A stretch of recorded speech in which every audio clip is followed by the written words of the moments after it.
24 മണിക്കൂറും ജിമ്മിൽ കിടന്ന് മരിച്ചിട്ട് നീര് വന്നല്ലാതെ ഒരു പരിപാടി നടക്കലാണ്. ആണാ ഓരോരുത്തന്മാര് സെറ്റ് ചെയ്യണോ കൊതിയോ.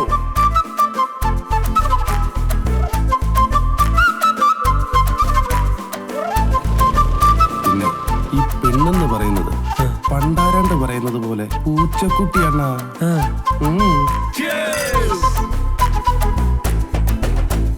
ഈ മലയിടുക്കിലാവുമ്പോ നാട്ടുകാരും വീട്ടുകാരും ഒന്നും അറിയാതെ എന്ത് തോന്നിയവാസവും നടക്കുമല്ലോ. എന്റെ അണ്ണ കന്യകനാണ്. സ്വാമി ശരണം. അവള് വന്നപ്പോ തൊട്ടേ എല്ലാത്തിന്റെ വെപ്രാളം ചേച്ചി ശ്രദ്ധിച്ചായിരുന്നോ? ഒരു ഉടായ്പ എനിക്ക് മണക്കുന്നുണ്ട്. എന്തെങ്കിലും ഒരു വഴി പറഞ്ഞാടോ. ചേച്ചി എന്റെ കൂടെ നിൽക്കാവോ? ഇത് ഞാൻ പൊളിച്ച് കൈ തരാം. ഓ ഇയാള് അരവിന്ദ, നീ വിഷമിക്കണ്ട. എന്തൊക്കെ ബഹളം വരുന്നു. നടിയെ കൊണ്ടുവരുന്നു, നാട മുറിക്കുന്നു, ഹോട്ടലിൽ കൊണ്ടുപോയി.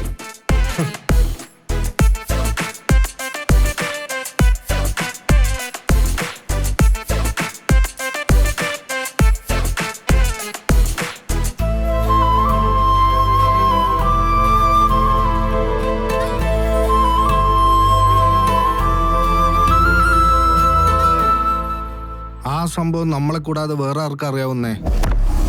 ഇത് ഞാൻ എഴുതിയതല്ല,